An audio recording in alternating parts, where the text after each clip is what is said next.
Okay. I won't be on here for very long. I have practice every Tuesday at 7. So I wanted to jump on here and see if this call is recorded. Oh, yeah, it is recorded. Okay. I will, I'm in practice usually for about 2 hours, so I'll listen to it when I get out. Okay, that's fine. Okay, I just wanted to get on and introduce myself and just talk to you for a sec before I go into practice. Okay, that's cool. I usually just go over whatever the topic is for probably 10 to 15 minutes, and then I have an open discussion. But if you already have a question about, it doesn't necessarily have to be about the topic at hand. You can ask any question you want, but I usually try to keep it all in the same theme as the video and the live stream from yesterday. But did you already have some questions you wanted to ask? No, I don't have any at the moment. I do have one. Are you a wholesaler or are you just a bird dog? I've wholesaled a few deals before, yeah. Okay. That's kind of what I'm looking to get into.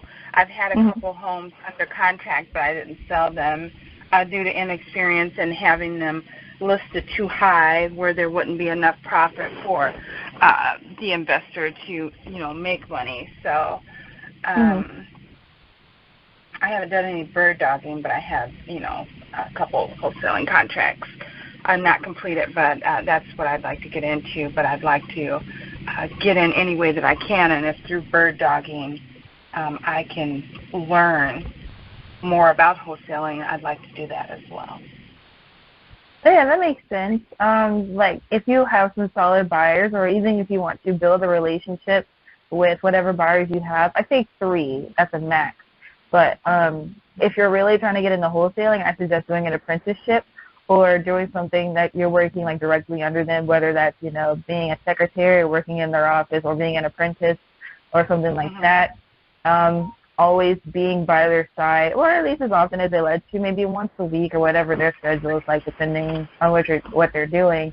And depending on what type of agreement you all make, it really depends on the person you're working with. That's why I say work with probably 3 investors at the most, because once you enter into that realm, you might have one guy or lady who wants you to be at their office every other day, or they want you to go to every property visit with them.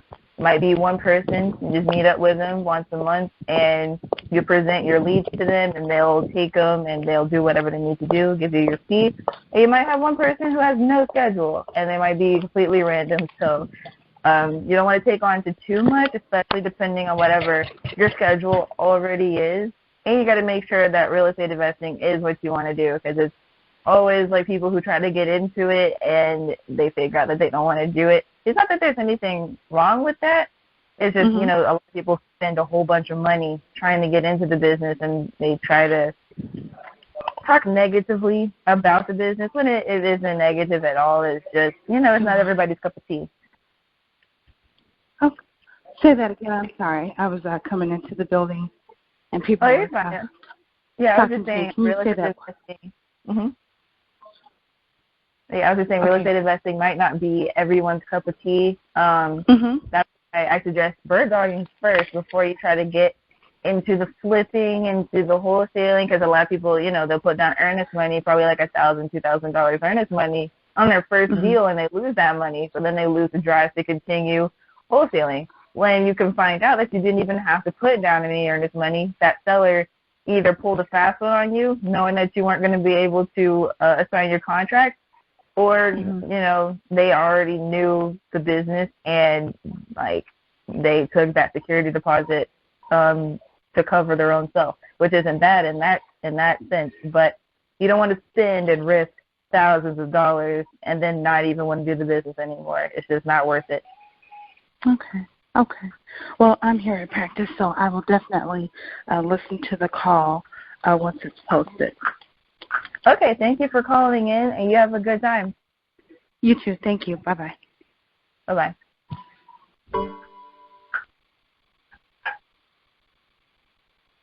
Okay, while we wait on anyone else to come on the call, this week theme has been around the no money down concept. And like I was just talking about, you might want to be an apprentice for someone before you try to invest all this money into getting all these systems and everything. You can spend money on education. You guys are in a paid group right now, so obviously that type of investment is good. You want to invest into your education, but you don't want to step out there and just start spending hundreds of thousands of dollars and then not even get a profit back.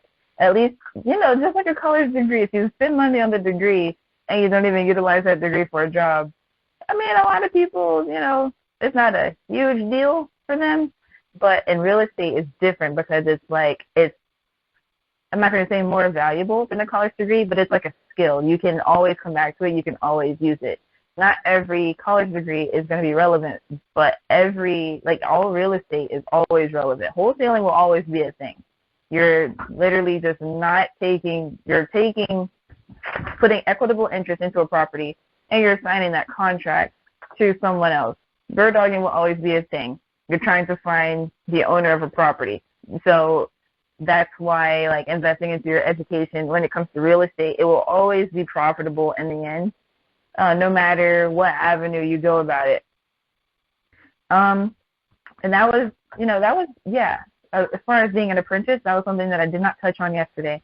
Even though that technically is free, you still have to factor in gas that you might have to put in the tank, to go visit your investor or go visit the property that they want you to visit with them, or you might have to buy coffee, just little things that might add up in the long run. So nothing is 100% free. And plus, it uses up your time. Time is extremely valuable. Time is not free.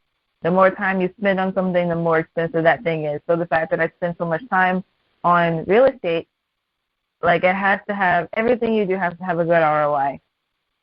If you're spending a bunch of time in school, you have to make sure it pays off. If you're spending a bunch of time at work, you need to make sure that you're making the kind of money you want to make, because why spend all your time doing something that is not giving you a good return, because you're not going to get your time back. You can always make more money. You can always get money back. You can always buy things. The only things you can't replace are people and time. So they're great assets that you don't want to take advantage of. But you can't take advantage of money. Money is very riskable, especially this $5 a month that you guys are spending, because it's just not much, especially considering the other real estate programs that are out there.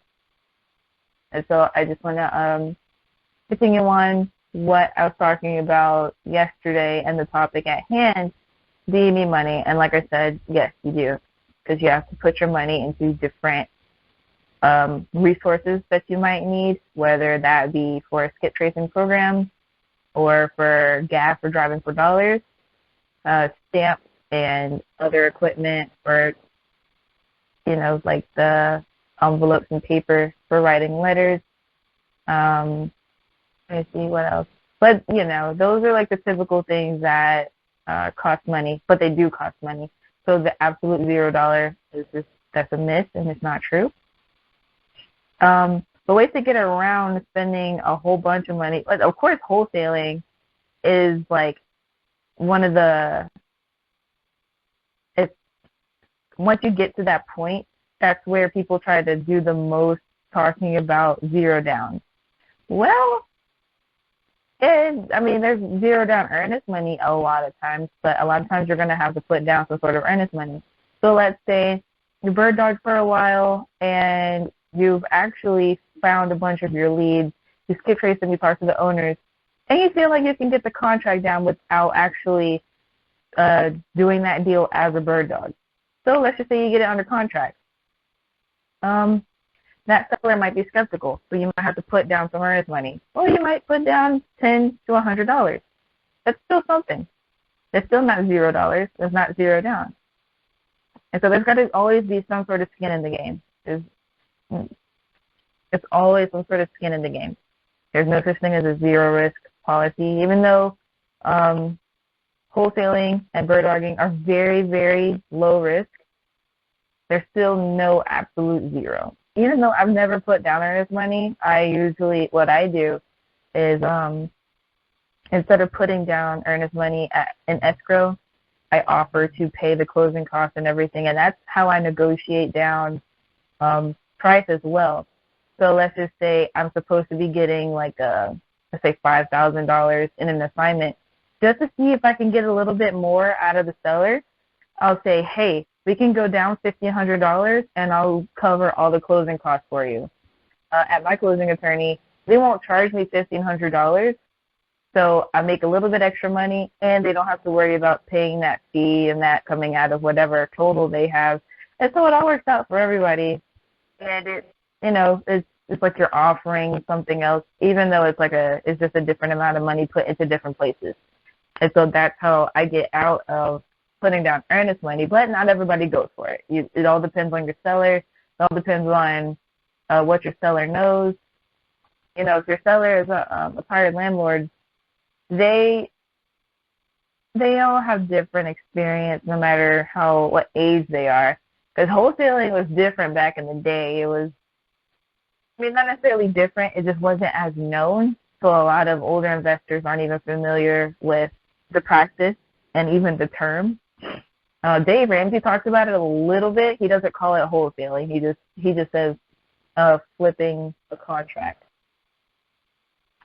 And Dave Ramsey is a great guy to follow for all cash investments. I do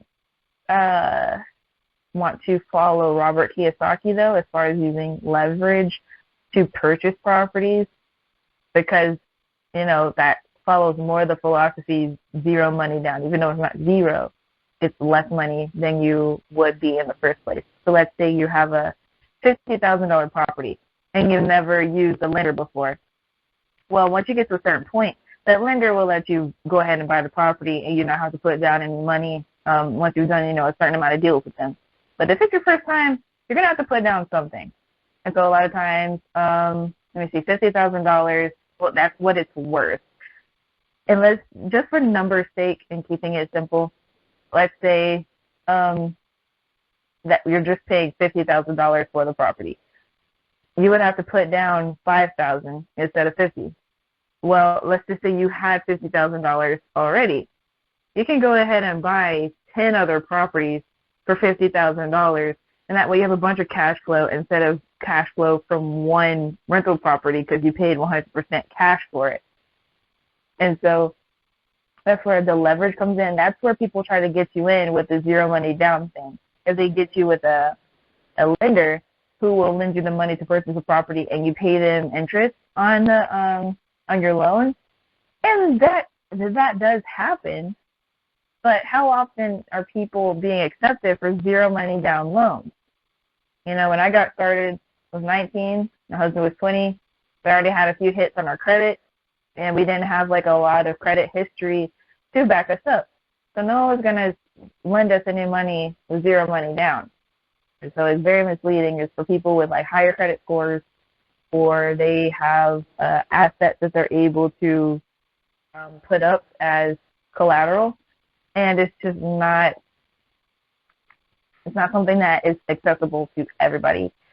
And so that's what I'm trying to dampen down the whole stigma around zero money down, because it simply is not true. There's always going to be some sort of money involved, even if it's 25 cents for whatever.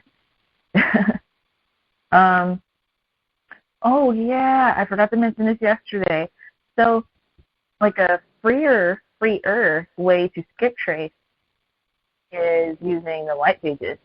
Not whitepages.com, the actual white pages book. They still have them. They still have some of them around. They're at libraries or grocery stores and whatnot. I need to get one. I need to buy one. I've seen a couple of them and I used a couple of them, but I actually need to buy one, because that is a great way to either skip trace or even just get random leads. You could just open up the book and just start calling people, and because those people, they're usually going to be older because they registered everything for their house whenever they bought the house, and that was when White Pages was a thing. You got your White Pages book mailed to you every year. And So those people are either passed away or they're elderly and they're probably getting ready to sell anyway. So just go ahead and cold call through, like, you know, let's just say you do 50 calls a night. Just do 50 calls a night. You get a few answers, and you know, probably going to be an elderly person or somebody's caretaker who picks up the home phone because they're landline phones. And you can get your first deal from that. You know, there's no list needed because that is the list. Those are the homeowners, the people who live in the houses at least. And if they do rent, you know, it's not a huge deal. You can just go on to the next one. Or you can say, okay, well, if you refer somebody, I'll give you however much money. What I am doing currently is a $100 Visa gift card for anybody who sends me a referral. Some other people do $500 cash. Some people do $1,000.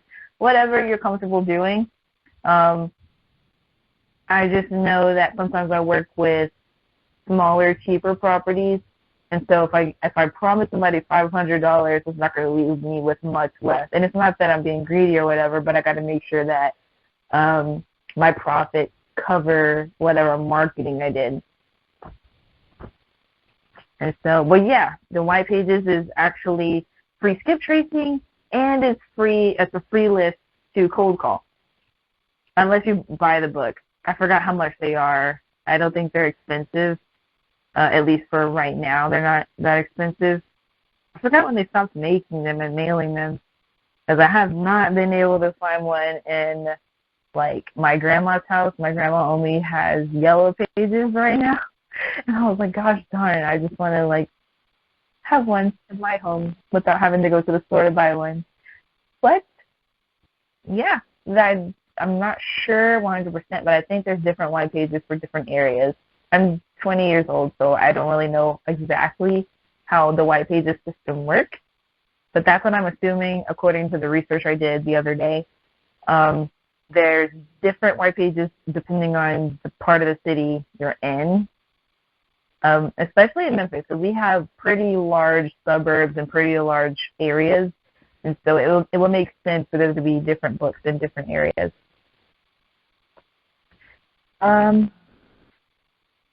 Let me see. Free lead, of course, Craigslist. Those are free leads. Those are usually wholesalers. So if you go off Craigslist, you have to learn how to JV. And JVs are not difficult, but you have to make sure that your buyers are solid. You have to make sure your buyers are solid, because if you say, hey, let's JV on a deal, and you send your deal to another wholesaler, daisy chain. Instant daisy chain. And it's a nightmare to get your property out of a daisy chain. It's a nightmare to put somebody's property into a daisy chain, because then you feel bad, and then your reputation might get messed up. And so just be careful with that. There's nothing bad with doing JVs. I know a lot of people who do tons of JVs throughout the year, and they always turn out great, but it's because they have a solid buyers list, and their buyers trust them, and they know what they're doing.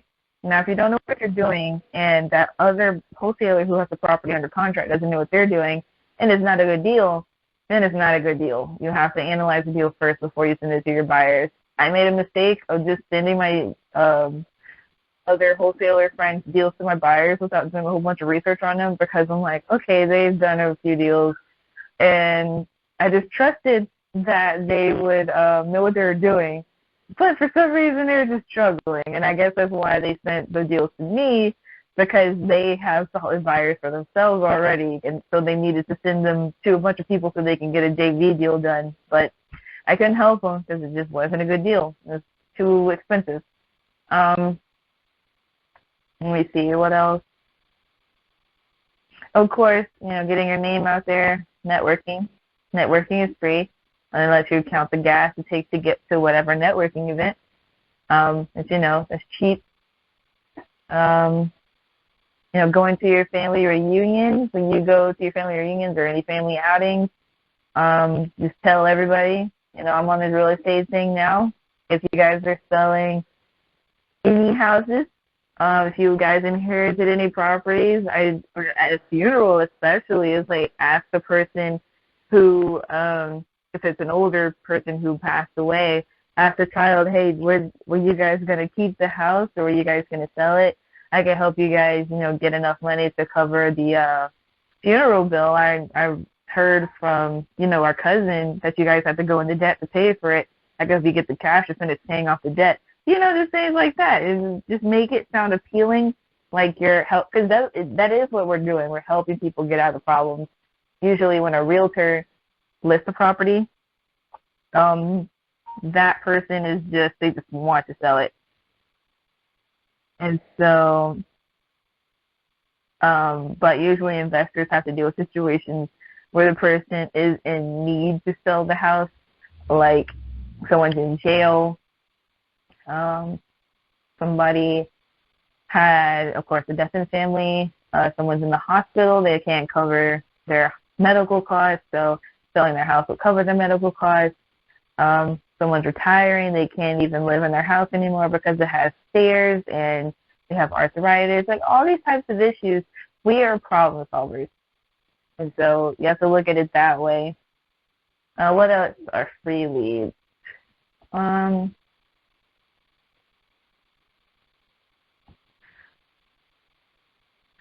yeah, not even driving for dollars. You can go knocking for dollars, literally knocking on the door. It'll take a while, but it's just like the Avon lady or the Mary Kay lady. They come to your door and they're trying to sell you something. Well, you're knocking on a door to buy something. Or you're accumulating leads to sell those leads. Or you're working as an apprentice under somebody and you're scouting the area. So, yeah, I know people don't really like the whole concept of knocking on someone's door in this day and time, but the more we get away from human contact, the more valuable it's going to be. People are talking about all this AI and, when you order things online, the customer service is never going to go out of business. People really enjoy talking to a person, and I know I'm going to prefer to talk to a person than I am a robot.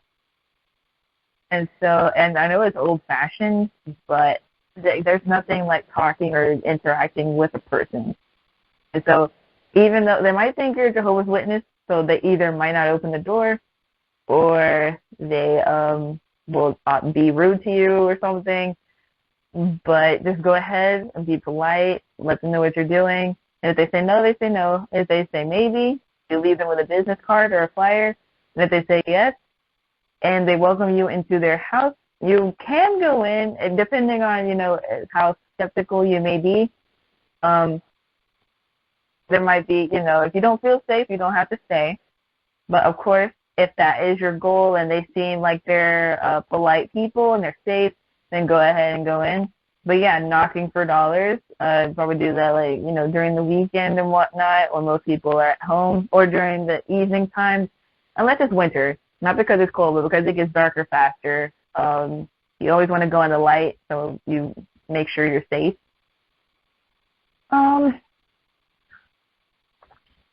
Let's see, of course, networking at random places, like the grocery store or whatever. You can leave flyers.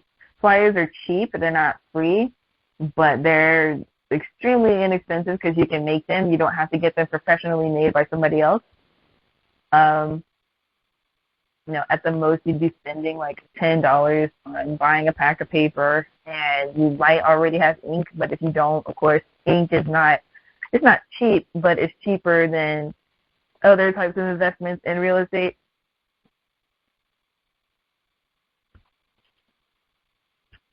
Okay. Well, yeah, those are just a few ideas. If no one else is going to join the call, then we're going to go ahead and end it. I hope you guys are finding this group informative and that you're learning all that you can. This is week 2. So tomorrow we'll start week 3. What is this? I forgot. I even forgot what the next segment is about. We'll see. Okay. Thank you all.